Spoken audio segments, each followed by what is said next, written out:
Hi guys, welcome back to my channel. If you're new here, my name's Helena and this is GoatGab, an educational source for everything goat.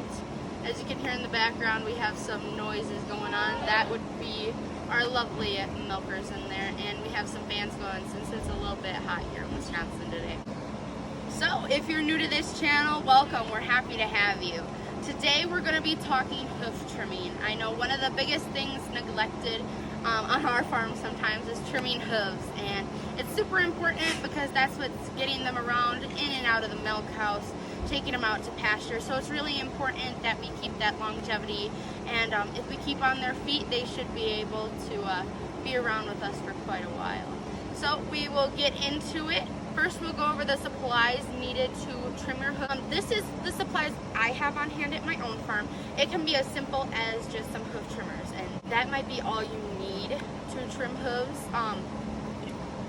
So it differs from farm to farm. Some farms just use a hoof boss, an electric hoof knife. We'll go over that. And some people use just hoof trimmers. It really depends on where you are. We like to use a combination, so we'll go over that as we get started. All right, so the first items we have, this is all of our tools that we use on our farm.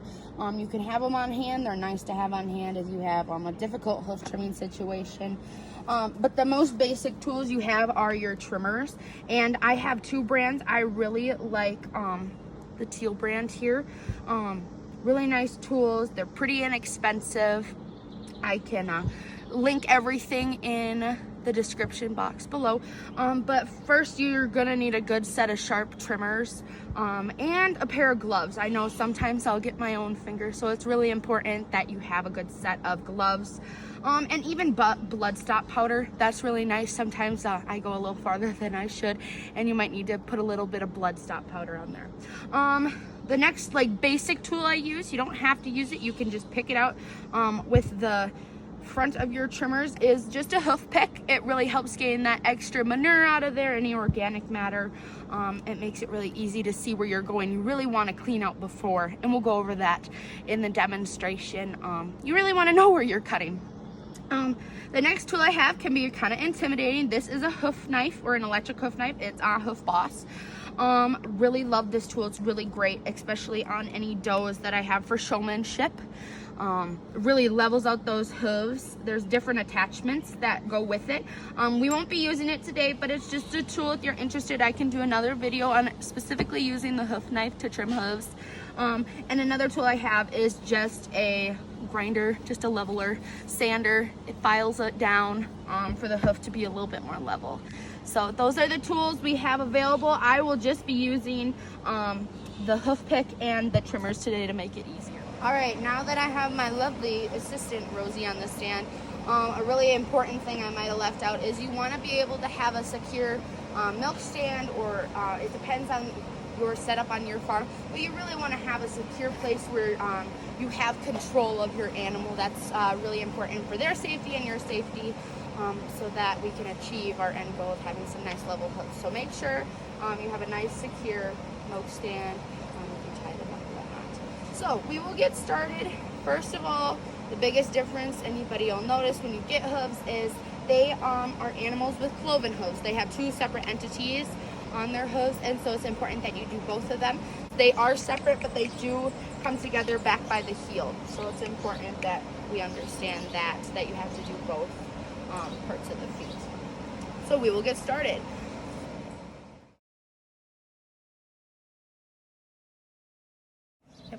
All right, so we have her hoof here. I'm starting with the front hoof, and this is a little backwards if you're looking at it from this way, but you have the two separate entities of the hoof. They are connected back here by the heel. Here's her dew claws. I don't ever trim the dew claws. They naturally shed themselves. Sometimes they just peel off, kind of like an orange peel. They'll just do their thing and shed themselves over time, so I don't ever necessarily take them and trim them off. But here we have the toe, and then we have the sole of her foot. It's underneath the back part here. This is the sole of her foot, and then we have the hoof wall. So what I really like to start out with is picking out the hoof. It makes it really easy to make sure I get all of that manure, any organic matter out of the hoof wall area that's hiding. It can trap moisture in there, and you can get hoof rot started, and that's a whole nother, sometimes not a good situation we want to be in.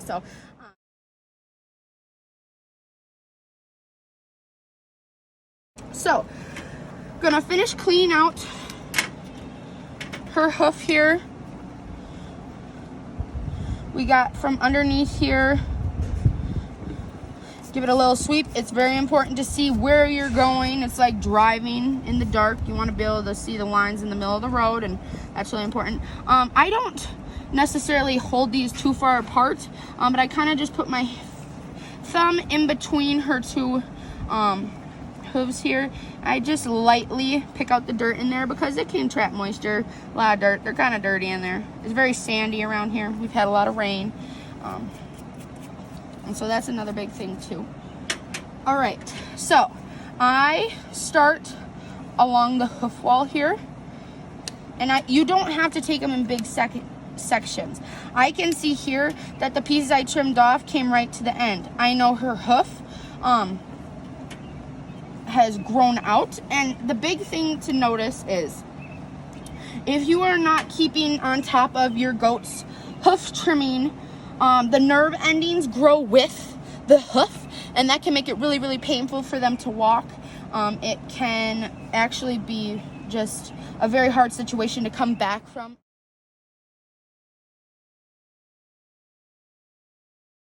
Trim them, and if you didn't keep on top of them, those nerve endings grow, and you aren't going to be able to cut a lot at one time. So it's really important. The more you trim them, the less work you have to do each time. So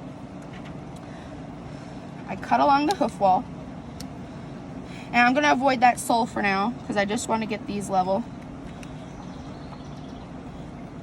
And the inner part, you will notice, can be the hardest part sometimes. And I'll do along this hoof wall.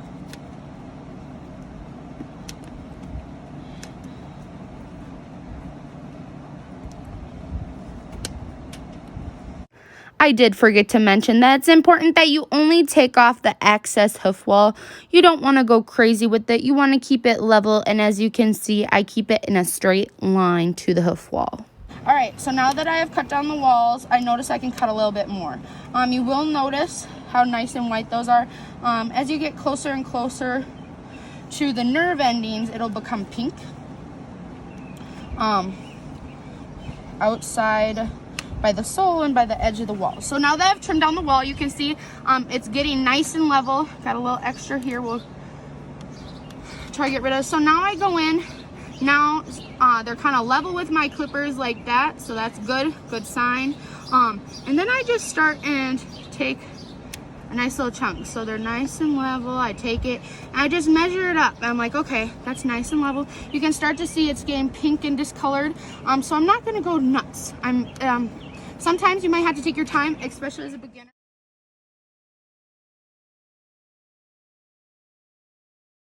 I size it up again. These seem pretty level. I'm gonna snip off a little extra here.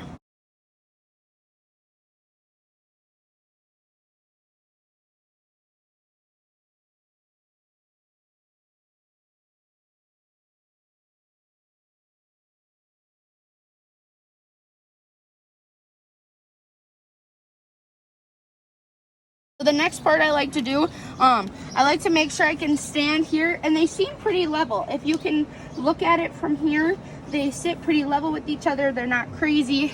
Another easy way is to take them, and do they look level here? They look pretty level. Another nice part is if I were to use this dough for like showmanship, or I want to get a finer grain, I can take my filer, or I can take the hoof boss and just trim it down a bit. So the next part is I think they're pretty level for this situation. So then I just go and I snip the toe. This is nice. It squares it off. There can be access, as you can see. There was some dirt hiding in there. So I like to give this another good little clean.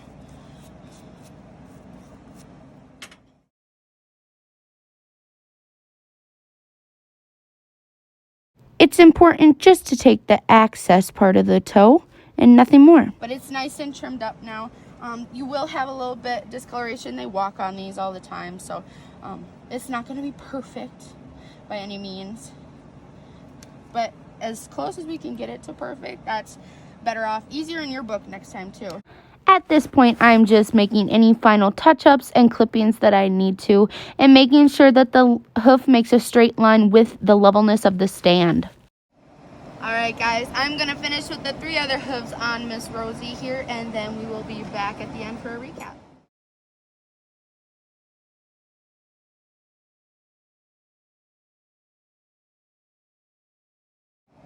Alright guys, we have Rosie's feet all trimmed up, nice, level, and even, and she's going to go back into her pen with her other pen. But I really hope you learned something from this video. Please comment anything you have questions about.